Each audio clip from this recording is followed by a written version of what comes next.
Hey, what's up, everybody? It's Rabba coming to you live from our Austin, Texas hub. As you can see, it's a little chilly here in Austin. I have about 50 degrees, so my Canadian brethren will definitely make fun of me, but I'm a desert person. I'm tropical. All right, with that being out of the way, we have a fun one for you today. So in this tweet here, I love Taylor, really wicked smart guy, blue flame thinker, just on top of it.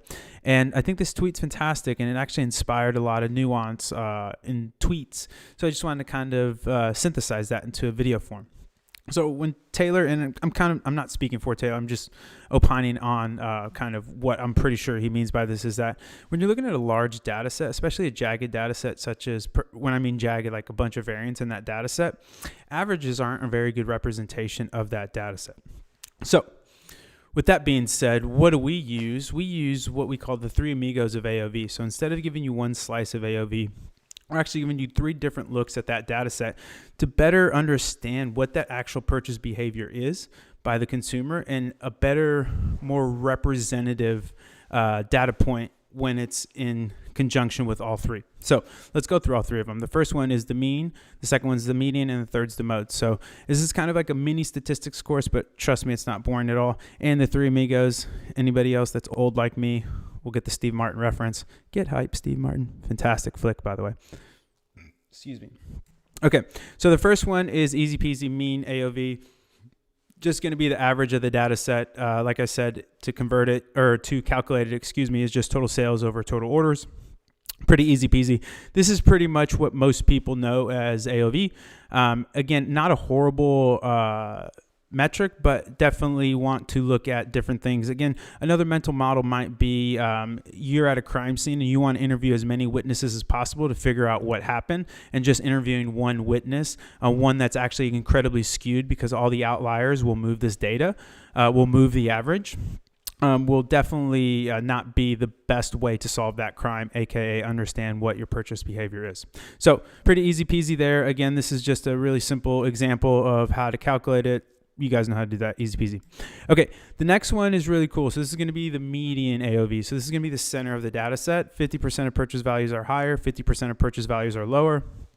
Why this is important is it gives you a better understanding, again, of where that purchase value is and where that center of that data set is. You can think of median as almost the midpoint of a hike. So no matter how long that hike is, no matter if you're hiking through terrain, up mountains, down mountains, whatever, it will always be the middle of the data set. And then to calculate it, it's a little, not complex, but ultimately you'll just rank order and then find the one in the middle. If it is an even set and you have two in the middle, you just sum the two in the middle and take that average. Pretty easy peasy. You can see on here, the median would be 254 here for this second, and it'd be 420 for this first data set. So again, pretty easy peasy to calculate. And again, you want to look at all three of these things. And so the last one that you want to look at is going to be the mode AOV. And so the mode AOV is really, really important because it's going to be the most frequent AOV. It's going to be, the most frequent value in that data set. And so here's just a little example. As you can see, here's the data set. And again, 420 is going to be the mode AOV there. Why mode AOV is so important is, let's actually jump into some examples. So here is a pretty decent distribution here. So you have your mean, your median, and mode. Everything looks great here. These are great economics. Again, another really solid data set. You have your median, your mode, your mean, really, really great economics. And then womp, womp, womp.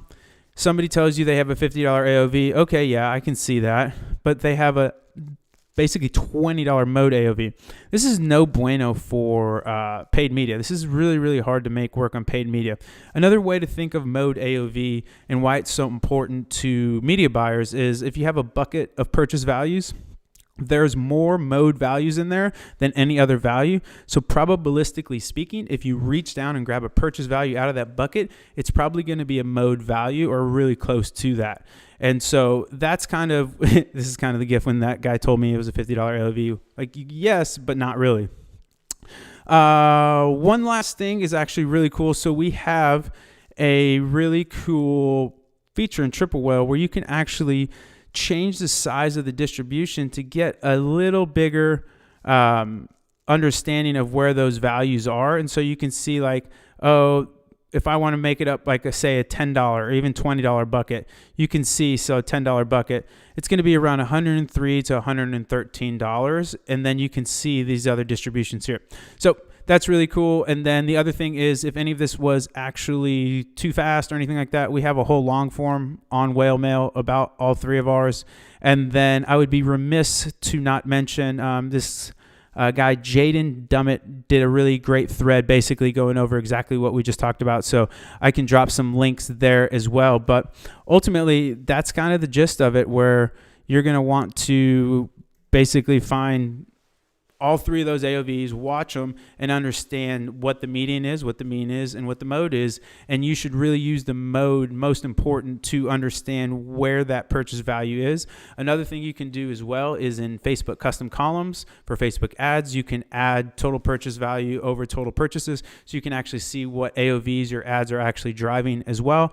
And so you can kind of keep everything in sync there to make sure that everything is netting out and the economics and the math work for you or your client. So if you have any other questions, definitely hit me up. I'm on the Twitters. And then, thanks again for just stopping in. And that's all we have. We'll talk to you guys soon. Bye-bye.